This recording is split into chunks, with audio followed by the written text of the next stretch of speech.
Hi, welcome to the Quipster Film Review Podcast. My name is Vince Leo. I am the film critic for the website Quipster.net. I invite you to check out all of my written work there at that site, Quipster.net, Quipster.net. De Palma is the film I'm going to be reviewing today. It's a documentary movie. It's an R-rated film because it features clips from director Brian De Palma's movies, which contain violent images, graphic nudity, sexual content, and some language. It runs an hour and 47 minutes as a documentary. Brian De Palma is really the only live person that we see in front of the screen, though there are, as I mentioned, those clips from his other films. I won't count those. The directors are Noah Baumbach and Jake Paltrow. Those names should be familiar to some of you who've been film fans for movies in more recent years. For a director who at various points of his career wanted to be the modern-day equivalent of Alfred Hitchcock, perhaps it is fitting that Brian De Palma would also get interviewed about all of his works in his filmography in sequence, no less. Hitchcock had been interviewed over the course of several days in the 60s by auteur Francois Truffaut for his landmark film book called Hitchcock/Truffaut, which was recently made into its own documentary, and you can hear my review of that if you check through some of the older film reviews on my podcast, or you can even just read about it on my website. Here, current auteurs, I guess, of a sort, Noah Baumbach and Jake Paltrow, they've done something similar with their first attempt at a documentary, De Palma, in which the septuagenarian director goes over all 28 of his movies, about 5 decades worth of material here, and discusses each of them for a few minutes at a time. Baumbach and Paltrow, as directors, they cover little ground on their own when it comes to the influence of Brian De Palma, interestingly. But De Palma may not have influenced many things about Baumbach and Paltrow, but he has had quite a bit of influence over other notable filmmakers. I guess the most well-known would be Quentin Tarantino, who utilized De Palma's trademark long tracking shots and his split-screen techniques on a number of his own films. They wanted to capture a lot of the anecdotes that he would give at the dinner table with them and make sure that, because if they found it interesting, they thought other people would find it interesting too. So they had him sit down for about a week to talk about all of his movies.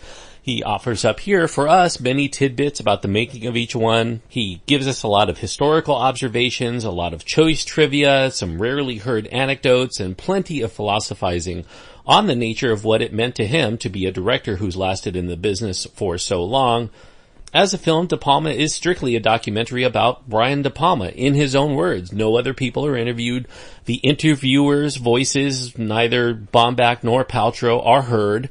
All you see and hear is Brian De Palma on the screen, either front and center, or his voice while clips of each movie play out under them, or some old photographs or newspaper articles that give us a glimpse into the public and private life that De Palma experienced at the time. There are a few nods here and there to De Palma's personal life. We start with his upbringing in a household in which his father was gone a good deal of the time. They didn't really see eye to eye anyway, and there is some discussion as to his father's infidelity as well, and his relationships with his brothers, and some of his failed marriages do come up as well. But in the end, De Palma cites film as his sole true love. That's why his marriages don't really work out.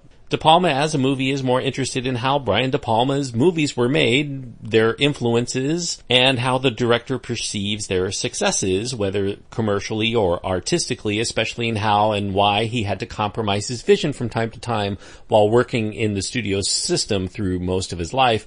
At this point in Brian De Palma's career, and with nothing to lose, he speaks with great candor about himself and his work. He admits to many mistakes without overly touting his successes, and that makes him a pretty likable figure to follow, even if it's in a one-sided conversation. Some of his movies have divided film critics as to his auteurship because of his lifting of many techniques from other directors. It's interesting that the first shot of De Palma is not of any of his own films, but actually Vertigo, by the man who continues to overshadow him in the minds of many film historians, Alfred Hitchcock. A lot of film critics have also derided De Palma over the years for his perceived misogyny and his gratuitous violence in his movies. Interesting that all of these things, whether it comes from copycatting other directors or misogyny or violence, is something that continues to dog self-described De Palma disciple Quentin Tarantino to this day. So obviously there's a lot of kinship there for him too. Despite not being in the limelight for some time, Brian De Palma has continued to pursue making movies. Most since 2000's Mission to Mars have been done outside of the United States studio system, and much of it is continuing on things and themes that brought him attention in his heyday in the 1970s and 1980s. He regurgitates a lot of that stuff, just like Alfred Hitchcock did over his career, honestly. De Palma contends that with few exceptions, most directors' best works come when they made their films in their 30s and their 40s and their 50s. He even cites his idol Hitchcock as an example of somebody whose best work was during a certain period. It took a long time before a lot of those film critics came around on whether he was a great filmmaker or not, and De Palma, I think, suggests that perhaps a lot of his films have been reevaluated over the years as well. In this way, De Palma has indeed followed in Alfred Hitchcock's footsteps in nearly every regard, because his best work was during his 30s through his 50s, and a lot of it is considered classic material now. Scarface, The Untouchables, Dress to Kill. Interestingly, Dress to Kill, Brian De Palma was nominated for a Razzie Award for Worst Director of that year, even though most people consider that one of his best directed films. Although De Palma's career is still considered a mixed bag among many people. I mean, such things as Bonfire of the Vanities are still considered bombs, Mission to Mars and things like that. But it's still just as interesting to hear about Brian De Palma's colossal failures from his mouth as it is his triumphant successes. De Palma, as a documentary, is mainly for film buffs, needless to say. More specifically, those viewers who are familiar with Brian De Palma's body of work, that they won't care that many of the clips that are shown offer major spoilers on the movies that they come from. So, in other words, I don't think that De Palma's recommended to watch if you haven't seen at least De Palma's most notable works. If you haven't seen Untouchables or Dress to Kill or Sisters or Body Double or even Mission Impossible, I guess, is his most successful work. I don't think that you should go into this movie without seeing at least those more acclaimed works. Carrie as well. This does offer you the very end of the film that was very notable at the time. So dig into those De Palma films, those classics, before you get into this documentary. It will definitely ruin those movies for you in some form or fashion. For those viewers who, like me, have seen their fair share of De Palma's works, this production is about as interesting and informative as we're likely ever going to get on this virtuoso filmmaker's work, and it will likely, at the end of it, make you want to dive into his best films with renewed gusto and fervor after hearing about his commitment to thoughtfully realized filmmaking. I'm giving De Palma 3.5 stars out of 4. 3.5 stars on my scale means that I do think that it is a good film worth checking out if you're a fan of Brian De Palma, if you're a fan of cinema from the 70s and the 80s especially, and you know a lot of his best works, and you want to get some insight as to the filmmaking process, not only of him, but also of the Hollywood system, and you get a lot of really good anecdotal tidbits as well.